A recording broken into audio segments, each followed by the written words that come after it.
Lynn Schofield is a biologist for the Institute for Bird Populations, and we are so excited to have her here today. Her research covers a very diverse variety of topics, including bird migration, which she'll be talking about tonight, forest fire ecology, as well as wetland conservation. And in addition to using her research to help inform effective conservation strategies, Lynn also works to help make connections with nature accessible to everyone. She is one of the core members of the Cal Falcons social media project, which you can see one of her falcons right next to her on her icon there.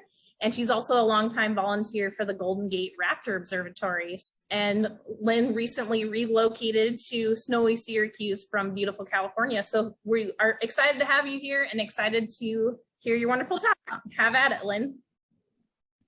Thanks so much for the lovely introduction. And actually, I'm really happy to have moved to beautiful Syracuse. Looking forward to spring, but I'm really loving the region. So, yeah, today I'm going to talk about migration, which is kind of my first love as far as birds go. That's the topic I really am most excited about. It's what I did my graduate work on. And so I thought it would be fun to just talk a little bit about bird migration and give sort of a broad picture of how and why we study bird migration. So this is going to be some big picture stuff mostly, and yeah, hopefully everybody will learn a little bit of something fun.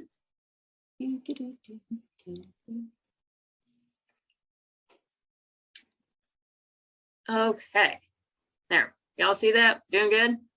Mm-hmm. All right, so I study bird migration quite a bit, and what people don't realize is studying bird migration isn't kind of a trivial, like, fun fact part of understanding birds. It's really the key to conserving birds successfully. And I'm going to make the case for why it is so important to understand migration if we have any hope of really making good conservation steps in the future. So, quick definition that probably most of us don't need to have go over, but there's more than one definition of migration. So what I'm talking about today are the regular seasonal movements between a breeding and non-breeding habitat. In this context by birds, of course, birds are not the only species to do that, but they're definitely the most common migrants. And so many species migrate, and species like wood thrush, for example, they travel thousands of kilometers and they'll cross barriers like the Gulf of Mexico, which is 600 miles across from Alabama to the Yucatan. So during the spring, these birds that are crossing the Gulf of Mexico there, that's 600 miles, that's 1,000 kilometers of a straight shot flight. And even very small species, ruby-throated hummingbirds are 3 grams. So that's less than 2 pennies worth of bird. Will make that kind of crossing, despite kind of the myth that a ruby-throated hummingbird needs to feed constantly or it will starve to death. They're able to make that flight. It takes them about 13 hours, but they can do it. And here's some bird migration fun facts. The record holder for the longest nonstop flight is 11,000 kilometers, which was recorded in a bar-tailed godwit flying between Alaska and New Zealand. And they make this sort of incredible circular migration that crosses a huge portion of the Pacific Ocean there.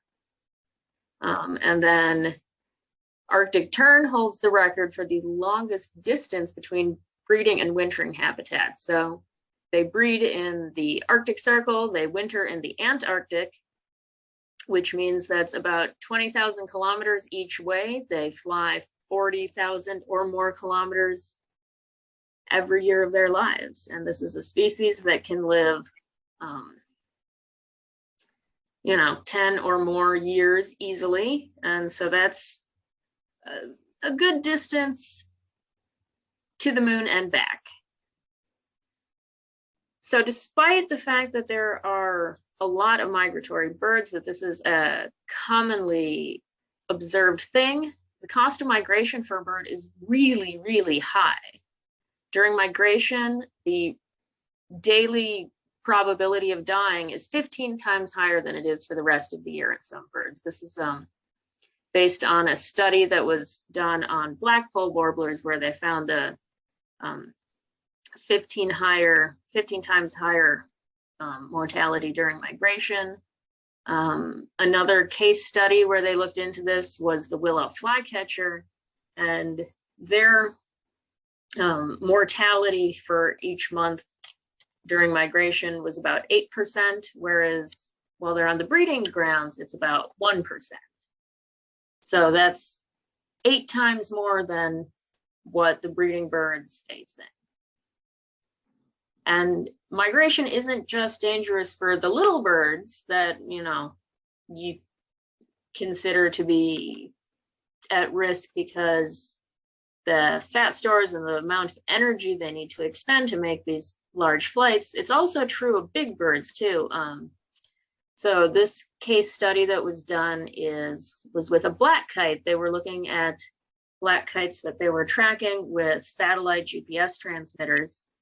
And during their southbound migration, especially, their mortality was, each day they had a 0.12% chance of a juvenile dying during their southward migration, which is many times higher than their mortality while breeding. So migration is really, really dangerous for birds of all kinds. And then just with an analysis of 1,007 species that spend their time in the South American tropics, the annual survival rates are higher for the non-migratory species than the migratory species. So that's the graph in the lower right-hand corner there. The box on the left, that's the mortality rate, low-jit mortality rate. So some math there, but essentially that's the survival rate. That's the survival rate on the axis. And you can see the survival rate for the migrants, the mean survival rate is lower than it is for the residents. So clearly the migratory birds are taking a risk in making that migration.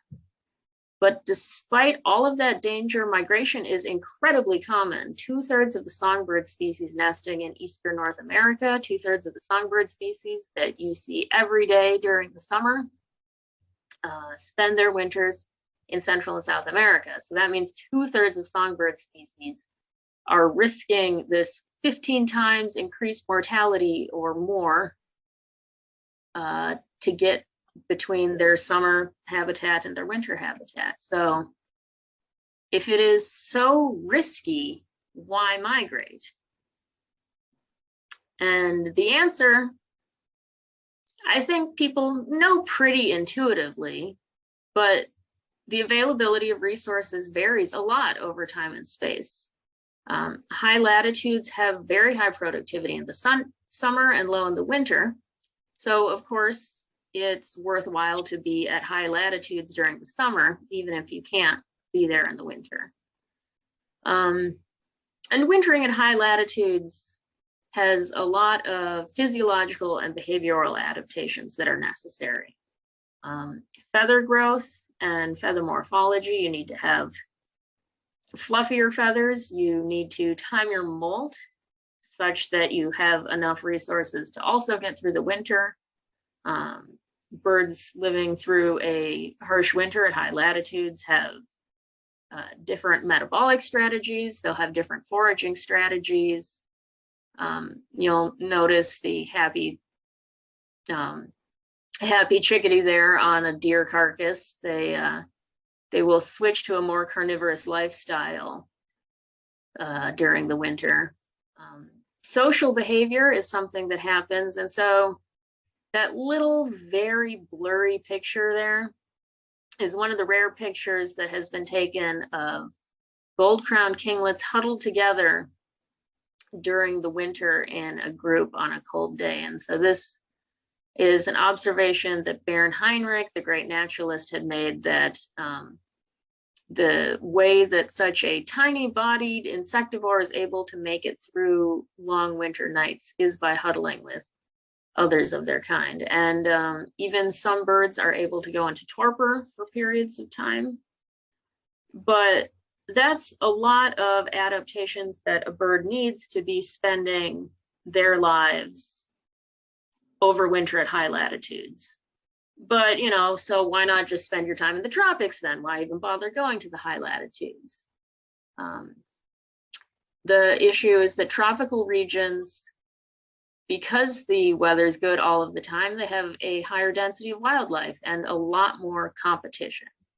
So pretty much here's the pros and cons to migrating and not migrating. Pros are you maximize your resource exploitation. You get to take advantage of resources at high latitudes that otherwise would be inaccessible to most birds. You avoid the harsh climates at the high latitudes for part of the year, and you get to avoid the competition at the lower latitudes. The con, of course, is that you are risking your life to migrate. So pretty much the choice comes down to, you can migrate, live fast, die young, but you can have more offspring each year because you have less competition and more resources. Or the trade-off is you stay put, you get to live longer, but you do not have as many offspring each year. So from an evolutionary perspective, fitness is based on your lifetime ability to pass it down your genes. And so both of these, you know, are a roughly equal calculation. It might not be the personal decision you'd make to risk your life to have more kids, but we're not birds. So why study migration? Not just that it is something common to birds, but it's also something that is critical to birds. So there is this issue that is referred to as the breeding season bias. And it is that there is a lot of work that has been done on breeding birds, people studying nest success and feeding and birds singing and territorial behavior. Partially because nesting and breeding birds are the most easy to monitor. They're singing while they're breeding, they're defending a territory and staying put while they're breeding. And of course, breeding birds in North America, that's where the money is. But of course, that leaves these huge gaps in the bird's life cycle. And for a lot of birds nesting in northern climates, most of their lives are spent on their wintering habitat. You're actually only studying a small portion of their lives if you're just looking at the breeding season. And so you can't do any effective conservation if you don't know about what birds are doing for the majority of their lives. Especially because conditions during migration and conditions on the wintering ground affect the survival of breeding success and breeding success of lots of species of birds. So here's an interesting graphics comparison of two vermivora warblers. So that's the blue-wing warbler on the left and the golden-wing warbler on the right. And a friend of mine did a fantastic study tracking where different populations of each of these species went each year. And I messed up the map on the left, but the gist of the map on the left is that there's 3 distinct populations of blue-wing warblers that are depicted in the blue, the pink, and the orange. But they all winter all over Mexico and Central America. And so they are pretty broad in where they'll select to spend their winters there. Whereas the golden wing warblers, there's two distinct populations, and the northern population, they are spending their winters in Central America, and the ones in the population along the Appalachia, they're spending their winters in South America and are not mixing between that. And what's notable there is all of these populations of birds breeding in North America are doing all right for the ones that are wintering in Central America. But the one population that is wintering in South America is really declining a lot. And it's, worth noting that, so the golden wing warblers in Appalachia, they're declining, but the blue wing warblers in Appalachia are doing just fine. So it's not a total loss of resources for one or the other species in that area. And so why are we seeing this pattern? And it's actually a pretty easy explanation for why one population is doing great and why another population is not. And that is because their wintering grounds are currently experiencing very different things. The map on the right there shows at a very broad scale what the dominant land types are in this region of the world. And as you can see, in that Central American region where the northern population of golden wing warblers live, it's mostly tropical evergreen forest still.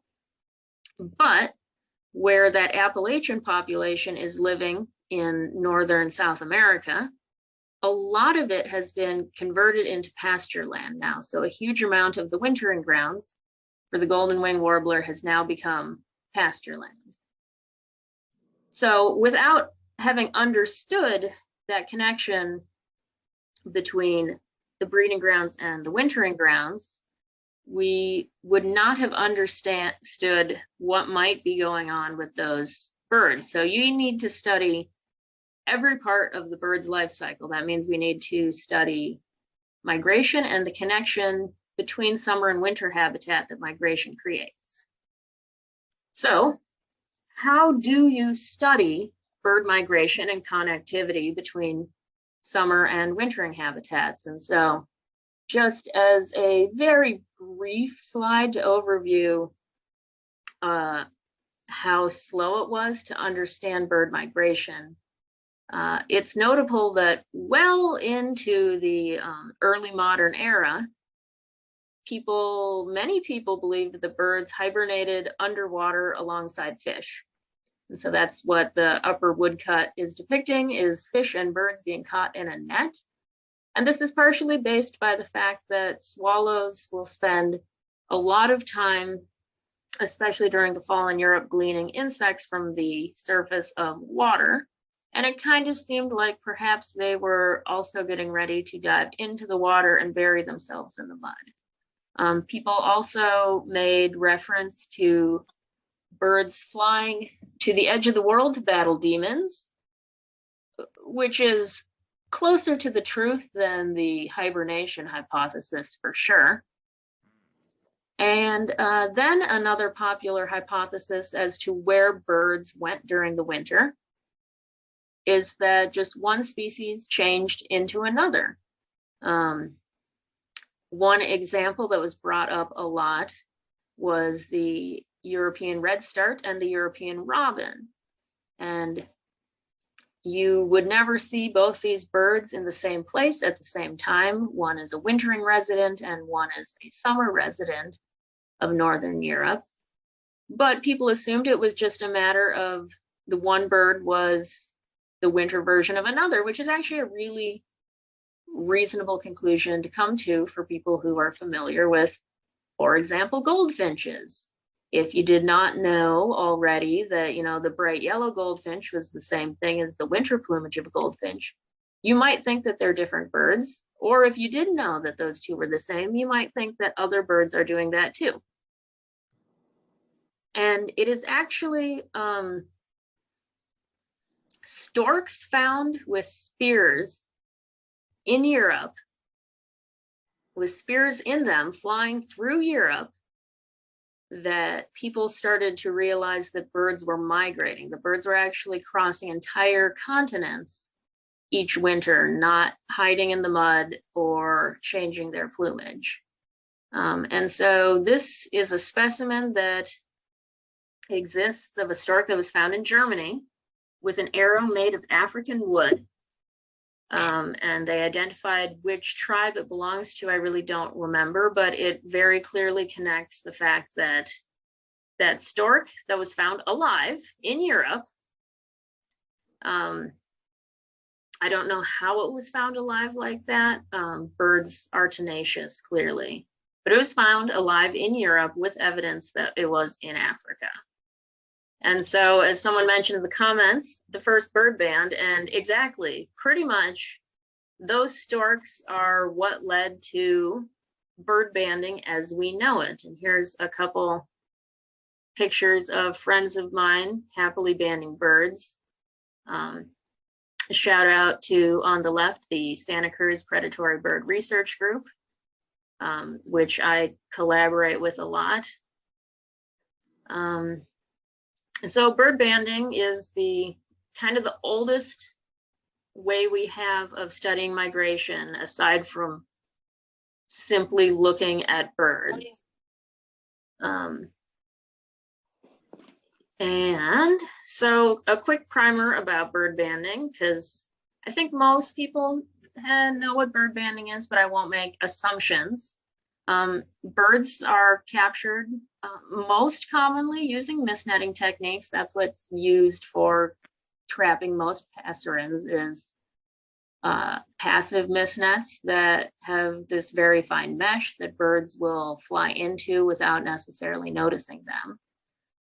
The birds are fitted with unique numbered bands on their legs. So on the right is my toolbox there of bird bands, different sizes. Each one of those bands on the string has a unique number. They're issued by the USGS here in the US. There are other agencies in other countries that issue bird bands in other places. Physical measurements are taken alongside the bird bands. And sometimes people take tissue samples as well. People take advantage of the birds caught for banding to get all sorts of different data. And then if what you're studying is migration, you hope that one of your banded birds is found in the future. And so kind of pros and cons of banding is that there is a low band recovery rate. The probability that you're going to find one of the birds you banded outside of the place you banded it is pretty low, but it's common enough that you can get some really valuable information. An advantage is that relative to a lot of other things, it's quite cheap, and you get the opportunity to have the bird in hand to get all that extra measurement data. You can measure wing size, you can weigh them, you can get fat, you can take tissues. And so you get a lot of data to go along with the birds that you marked. And so if you find a bird again, you're able to compare how measurements may have changed, how other situations may have changed. So it can get you a lot of really useful information when it comes to migration. And then there's a lot more you can even learn about birds breeding through banding, but I'm talking about migration right now. I can go into more bird banding stuff if people have questions later. And so what kind of things have we learned from bird banding? First and foremost, like the spear in the stork, we have learned where birds go. If a band is found, we get real clues about connectivity. Which birds survive? Many birds return to the same breeding grounds year after year, and the percent of banded birds returning back to their breeding grounds after they migrate does provide useful clues to survival, even if you don't find the bird during its migration or during its wintering period. And it can tell you how the physical condition of birds changes through their lives before and after migration. So there's a lot of useful data, and for people who feel a little bit skeptical, well, really realistically, how often are you finding banded birds? And more than you'd think. So these are as mentioned, I'm a volunteer for a long time for the Golden Gate Raptor Observatory. So this is a California-centric example because I had this on hand. But this is all of the banded raptors that the Golden Gate Raptor Observatory recovered in 2019 alone. And so it's about 80-ish birds, looking at that they were able to recover in 2019 alone of the birds that they had banded. So that's quite a bit of data about where the birds that they had trapped have gone. You can see one of the peregrine falcons went all the way up to Alaska there. A couple of the sharp-shinned hawks were found in Mexico. So you're getting a lot of data there, even though the recovery rate of bands is pretty low. And then the even more basic way of studying bird migration is field observations. And so there's different species that are more or less difficult to study. One of the most commonly studied birds using passive observations is raptors. I will, Derby Hill was brought up earlier. That is among the many migration observation stations out there. And the basics are probably pretty intuitive.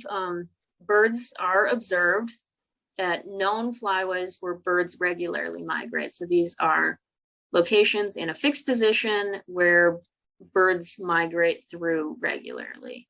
And individuals are counted and species are identified when possible. And there's the network of hawkwatch sites across North America. There's Derby Hill highlighted there.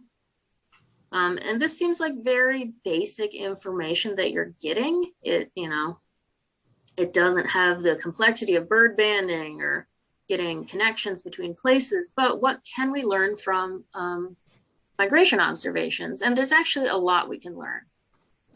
You can learn about population trends across years. Here's the Derby Hill trends in broad-wing hawks, for example, since the early 1980s there. You can learn about the timing of migration when different species come through. And one of the things we're learning from hawkwatches is that the timing of migration for a lot of birds is changing in relation to climate change. And so it's got a lot of advantages because it's a great way to understand changes in numbers through time on a broad scale. But you also do not learn anything about connectivity. You don't know where these changes, what's fueling these changes through time. You don't know outcomes for any individuals. But these still are some really valuable data. For example, here's kind of a landmark example, is that observations being made at Hawk Hill, Pennsylvania was one of the first clues about the effects of DDT on peregrine falcons and other raptors and water birds.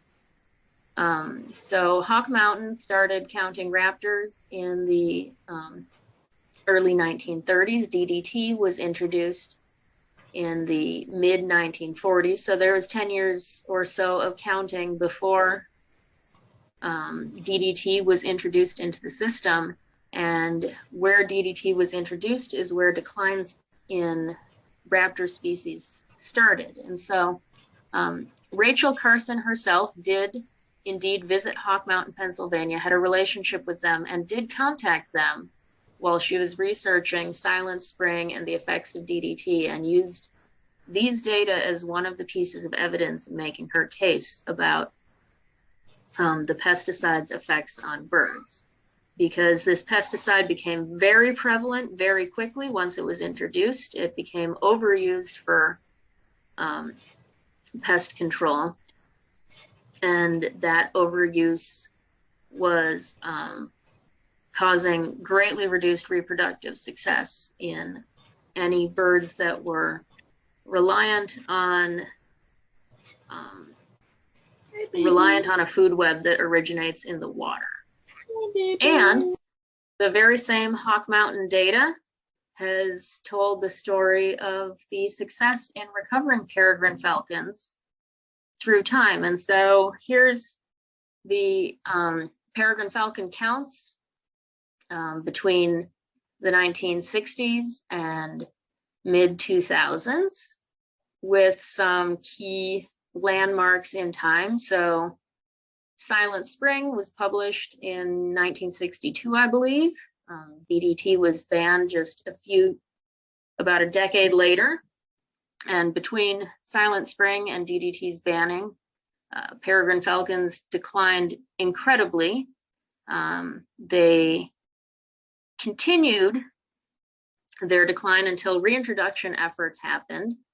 And then slowly, the peregrine falcon recovered. And now, because of Hawk Mountains data, places like Derby Hills data, all these migration stations, we have been able to track the progress of this conservation initiative, and peregrine falcons got to be delisted in the late 90s. I think 99 is when they were delisted. So we're past 20 years of peregrine falcons going from almost extinct to common. And migration observations are also alerting us to changes in the timing of migration in relation to climate change. And so here's a study that was done in 2005 where they're tracking the timing of the first day of the year that different species of birds are being observed and how that changes through time. And all of these birds have been arriving in the spring earlier and earlier in the year. And the paper found that it was directly correlated with climate conditions. So banding and direct observation, those are kind of our traditional lower tech ways of studying bird migration. And so we're going to move on to a few other slightly higher tech techniques. Manual radio telemetry is a technique that's used frequently. On the left there is a friend of mine with a handheld antenna. On the right is an airplane with a radio receiver on the prop of the wing. And in the middle there is a Vireo with the radio telemetry transmitter on its back.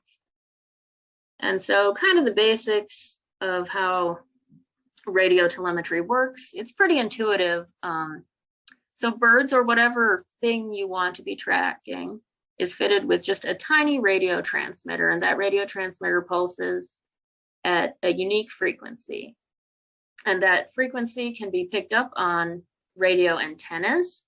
And so a field technician tries to find the tagged bird by following the radio signal. So as it gets louder, you know you're getting closer. As it gets quieter, you know you're further away. It's just a slightly complex game of hot and cold. And so the location of a bird can be determined one of two ways. One is to directly find and observe where the bird is, and another is to triangulate the bird from multiple points. It's especially common for people doing telemetry from aircraft to not literally try to find the animal, but to take a bearing as to where the bird is from their position, find another position, take another bearing, and see where that crosses, and that's approximately where the bird is. And so radio telemetry is great for some things because the transmitters are pretty cheap, they're lightweight. You can put them on birds as small as hummingbirds if you want, but there is a limited tracking distance. You can't get very high temporal resolution. You can't get measurements of where the birds are super frequently in time because you have to take all of the effort to find the bird. And it's labor intensive. It takes a lot of time to manually track birds like this. But people have learned a lot of useful things about bird migration from radio telemetry. It is how some birds like peregrine falcons were first tracked across their whole migratory route. Some dedicated falcon and airplane enthusiasts physically tracked some peregrine falcons with radio transmitters on them across their entire migratory route through North America. And that was the first documentation of where these birds went through their lives. And it can also be used on a smaller scale to reveal what resources birds might be using while they're stopping over migration. And so stopover habitat is one of the most important things that people are trying to understand more about for migratory birds, because birds need to build up a ton of fat if they're going to hope to make some of these long migratory flights. And a lot of species, you know, the bar-tailed godwit, which can go 11,000 kilometers notwithstanding, most species need to stop mid-migration, mid-route, and eat and refuel and rebuild their fat supplies. So it's really important to study what habitats are being used during the stopover process and what resources birds need. And so radio telemetry has been used extensively for that. The picture on the right is me doing that exact thing, is following around some vireos and making observations as to what they are doing. And it can also be used to understand behaviors birds are using during migratory stopover. I studied navigation behaviors in migrating birds for my master's work. So that is a valuable thing to learn about. But there's clearly a lot of logistic things when it comes to the manual radio telemetry. It is a lot of work. So another option that exists is automated radio telemetry. And there's me, same shirt there on the ground, putting up some automated radio telemetry receivers. And essentially these work the exact same way as the manual radio telemetry does, except rather than having a person wandering around with the antenna looking for the bird, you have stationary receivers that just continuously scan for transmitter frequencies. The receivers are connected to this array of antennas, and it records the signal strength on each of the antennas. And you can determine what the direction of the bird is just based on the different signal strength between multiple antennas. So my example here on the right, if you had that happy little godwit flying by a receiving tower, you'd know what direction it's in based on which antennas have the strongest signal, which antenna has the second strongest signal, and which has the weaker signals. And then you could triangulate between multiple antenna arrays and you could identify an estimated location. And so this is a cool technique because you have a pretty high temporal resolution. You can be scanning continuously for the birds you've marked, but it does have a pretty limited range. Depending on your conditions, the tower may only be able to detect up to 1 kilometer if you have relatively poor conditions.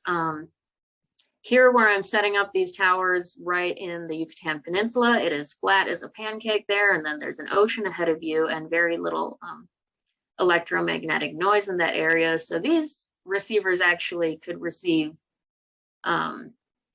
for about 100 miles in range. So, but that's pretty much the absolute maximum you can get for range. But of course, you don't have just one of these antenna towers. And yep, in the chat it's mentioned you have one at Derby Hill.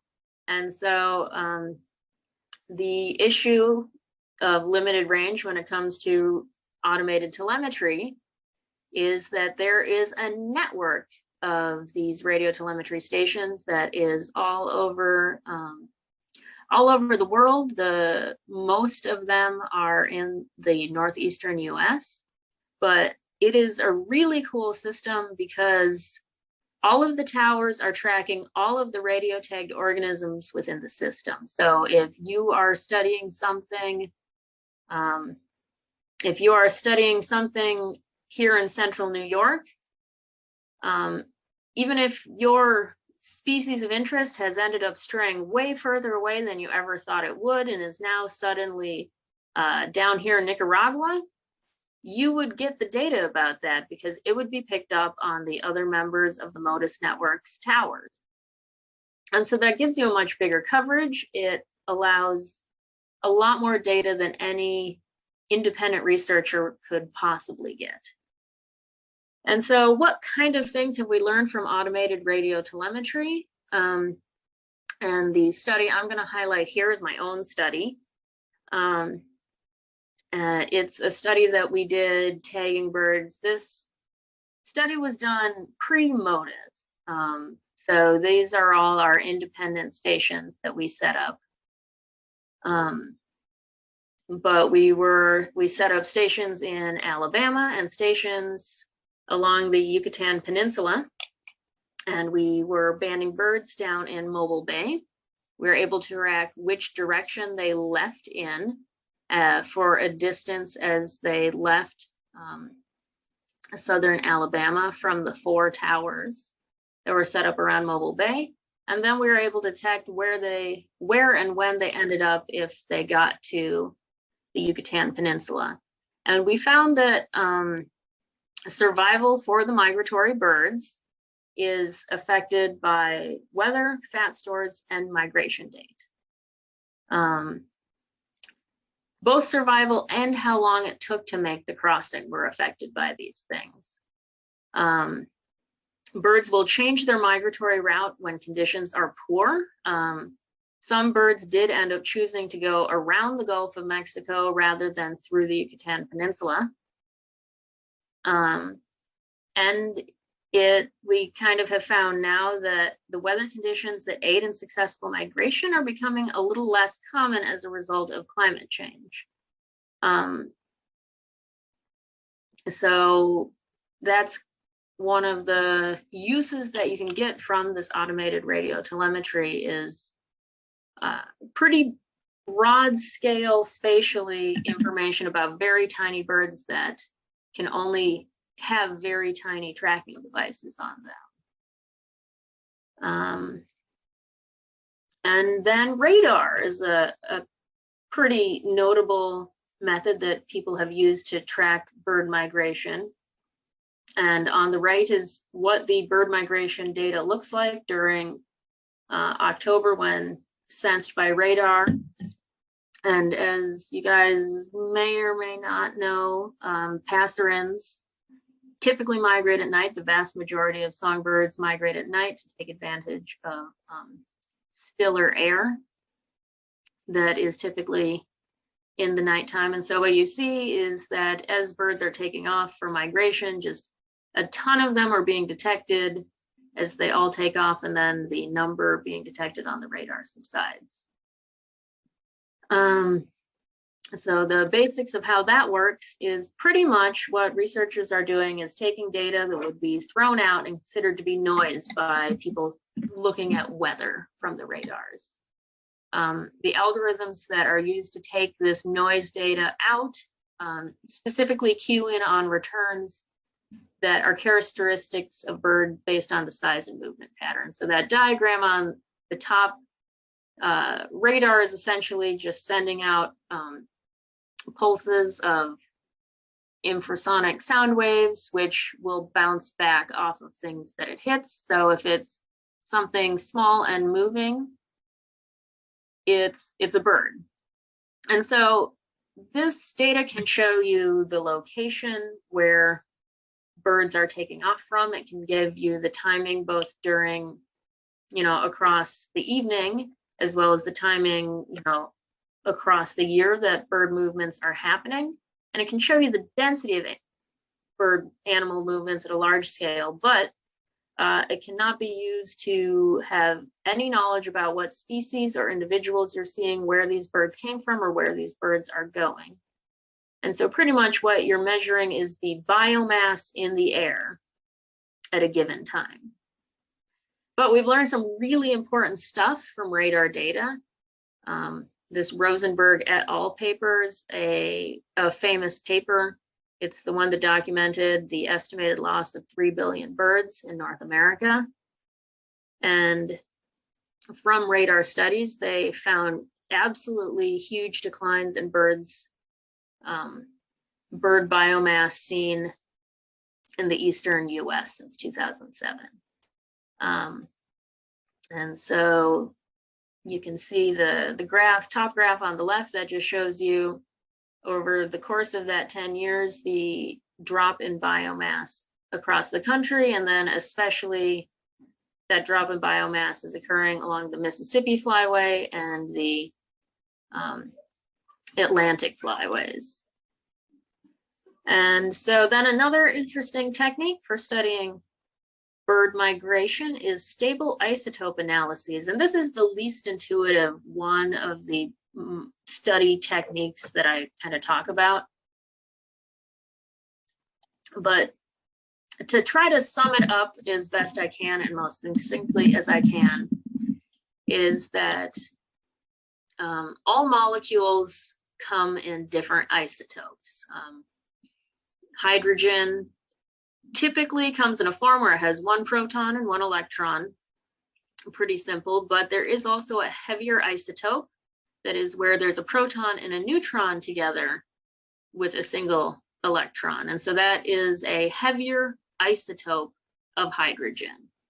And so the ratios of the heavy and light isotopes change in the environment based on your latitude and your altitude.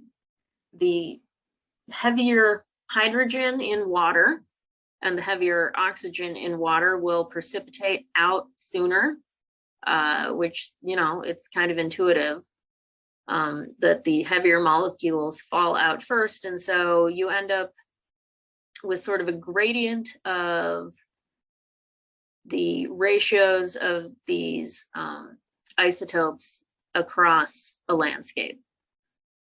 And so for living things, the hydrogen that's being deposited into their tissues is going to be at the exact same ratio that's found in the environment around them. And so those tissues retain that isotopic signature. The feathers especially are retaining that isotopic signature even as the bird moves. And as we know, birds only molt at certain times during their lives. So you have a pretty good sense of where the bird, or what time of the bird's life that they grew their feather. Especially young birds, if you find a bird in its juvenile plumage, you knew that it grew its feathers where it hatched. And you know that if you look at the stable isotope ratios in that feather, you're learning about what the stable isotope ratio was where that bird was born.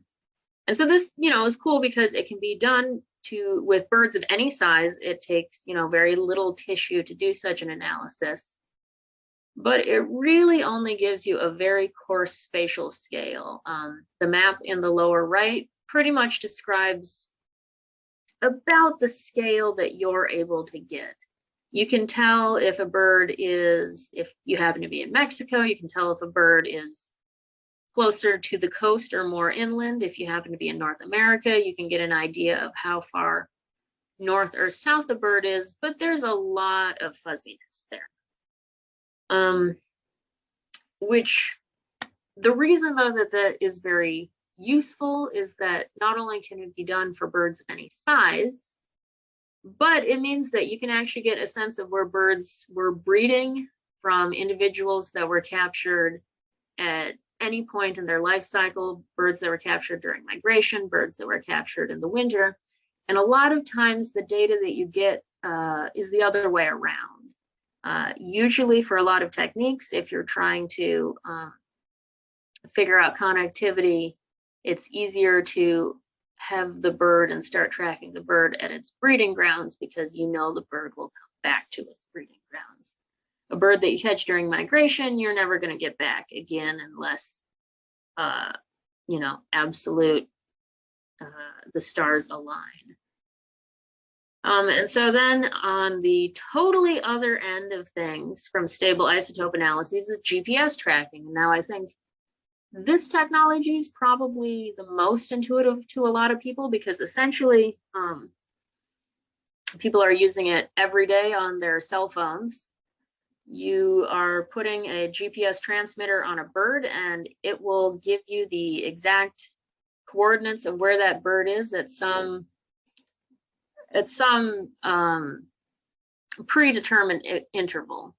How often a signal is transmitted depends on how much battery life you need for your bird. Each time the signal is transmitted, that uses up some of the battery. So if you have a big bird, you can send signals all the time because you can have a big unit with a big battery. If you have a small bird, you can only have a small unit with a small battery, so you can only sometimes send a handful of signals. But this technology is awesome. You can get really spatially detailed information. The locations transmitted from a GPS transmitter are incredibly accurate. But if you want to get a lot of data from one, you're going to have a heavy unit. And so it really only works super well on large birds, like this ferruginous hawk here that I fitted with this nice little backpack. And then the units are just pretty expensive. They're getting cheaper now, but they're a lot more expensive than a bird band for sure. They're a lot more expensive than a radio transmitter. But what kind of things have we learned from GPS tracking?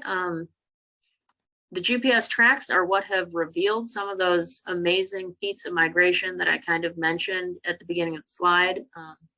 It's GPS tracking that showed what this wild bar-tailed godwit migration looks like.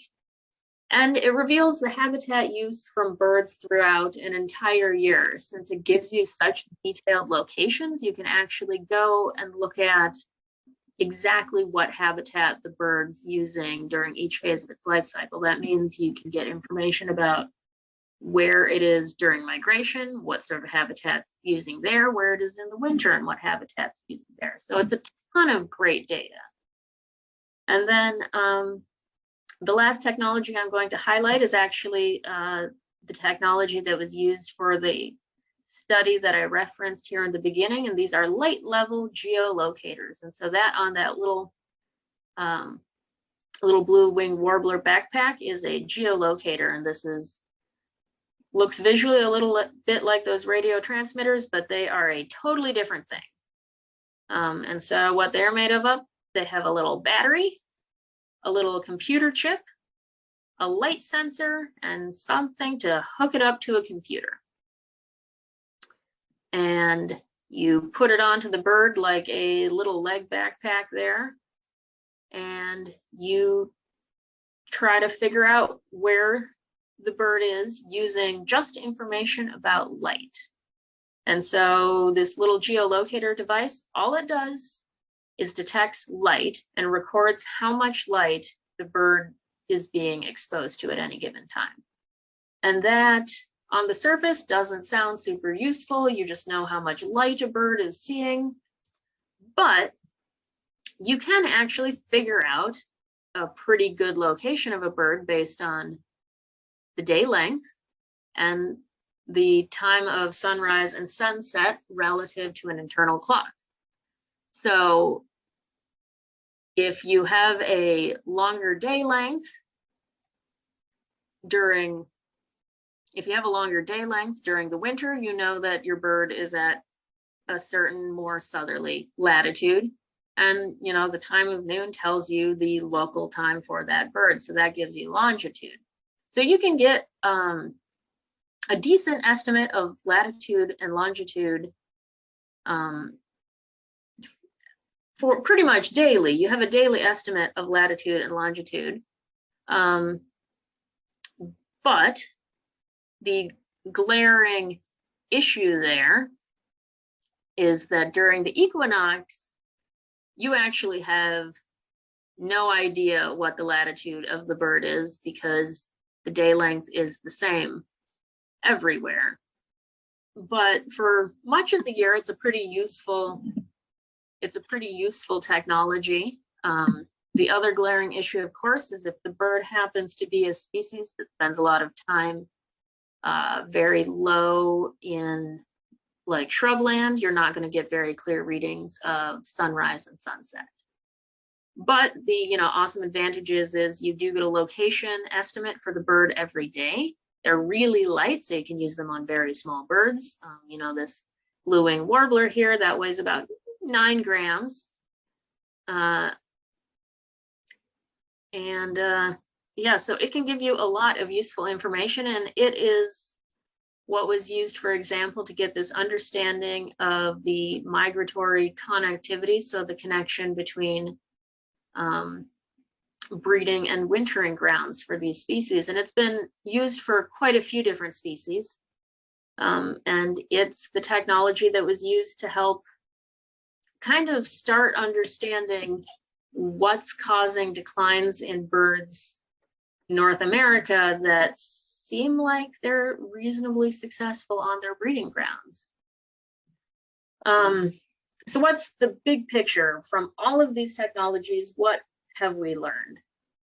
And all of these technologies and ways of observing birds and ways of tracking birds and seeing what resources they're using, we've learned that most migratory species of birds are declining, especially songbirds.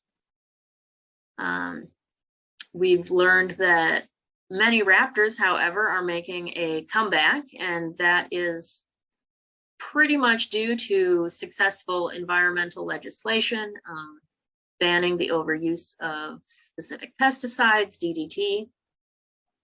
We've learned that the timing of migration has changed for many species through time. And on top of that, it means the timing of migration is not necessarily synced with food availability. Favorable weather conditions birds need for migrating are becoming somewhat less frequent or less predictable for sure. And that bird declines on breeding grounds can be linked directly to habitat loss. And then there's, and there's more. There's just, you take all of these technologies together and pretty much this Rosenberg et al. Paper, that's the paper that's sort of the biggest of the big pictures. We've learned that nearly 2.5 billion migratory birds have been lost in North America alone. And so knowing that migratory birds are the group where most losses in birds are occurring, that really highlights that studying migration is the key to effective conservation. And I'm going to leave it on that slightly depressing note, but does anybody have any questions?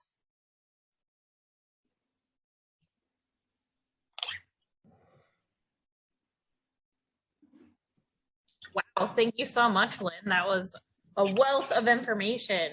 Let's give Lynn a big clap reaction. Thank you so much for speaking. And obviously, anyone who has questions, either feel free to write in the chat or just speak up or raise your hand, whichever works best for you. I have a question. This is Kathy Beach from Essex, Vermont. I was always wondering, thank you for the information. It was very good. I liked hearing it.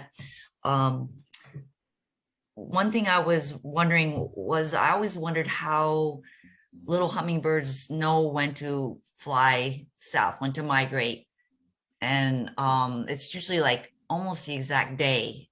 I've lived in 2 different towns, like 5 miles apart, and they're maybe a week different in time, but I think maybe I live in the woods more here, whatever. But when I looked it up, Google said it was because of how much sun hits their feathers and it triggers a hormone that tells them when to fly. Was that incorrect? Because you said it was not really related to the environment, right? They're just, didn't you say something like that? It varies depending on the species of bird. Birds are taking in multiple cues to determine when to start migrating.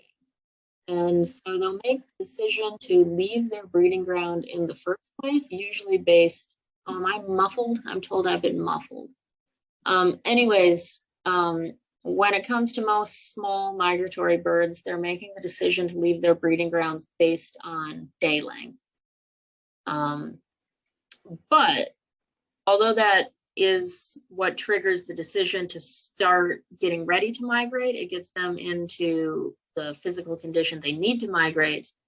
They then make the decisions about exactly which routes to choose and exactly which directions to go, and whether or not they should stop and wait at stopover sites or not, based on prevailing weather conditions.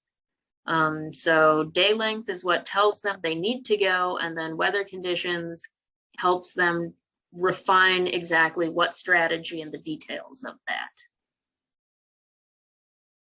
And then there's all sorts of other things too. They're taking food cues in, and that helps them make decisions. And yeah. Okay, thank you. Mm-hmm. I noticed they eat a lot more when they're getting ready to leave. For sure, they need a lot of fat stores to do it. They will more or less double their body weight. Yeah, a hummingbird's doubling its body weight or more. Things like that godwit is actually more than doubling their body weight. Yeah.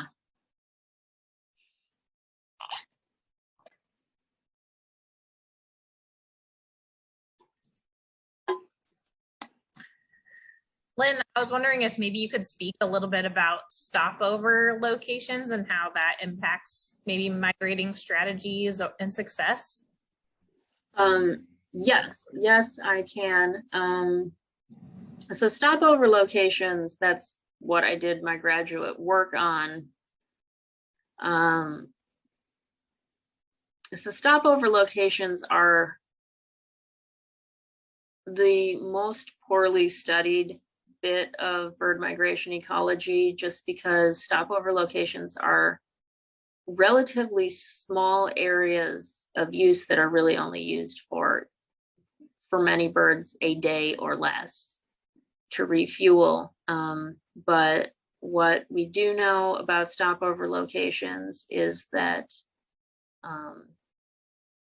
when they are lost, a lot of times birds will just attempt to skip over that location and look for new things.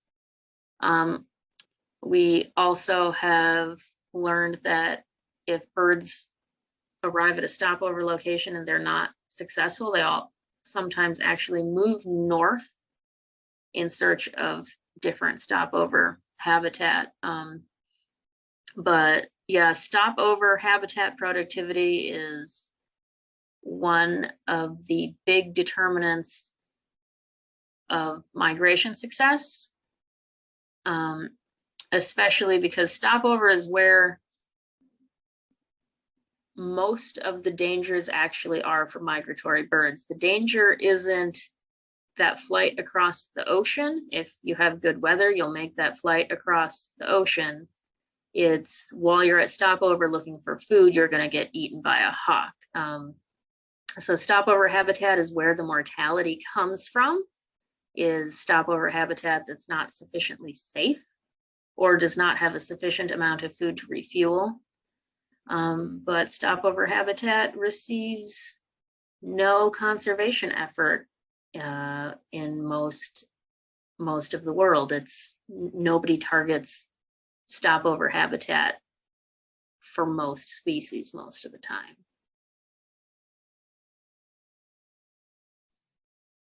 Thank you.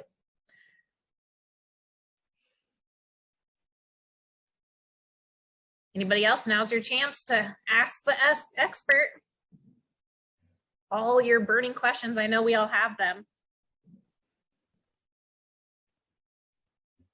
Okay, so the question is, does our knowledge of migration tell us anything about the helpfulness and timing of backyard bird feeding? And this is actually a topic that I don't know about as far as like literature. I guess I can try to think about this and sort of form a hypothesis here. And I guess what I'd say with the bird feeding is, if you're going to feed birds, you better be pretty consistent about it and not create situations where resources are offered and then the population gets sort of used to having it and then it disappears. This is more talking when it's on a very large scale. I know there's some areas that are in the US Southwest where they have huge hummingbird feeding stations that have become critical to the success of the migration of some populations, just because more and more individuals have selected that as their stopover area. But yeah, I don't know a ton about the dynamics between bird feeding and migration.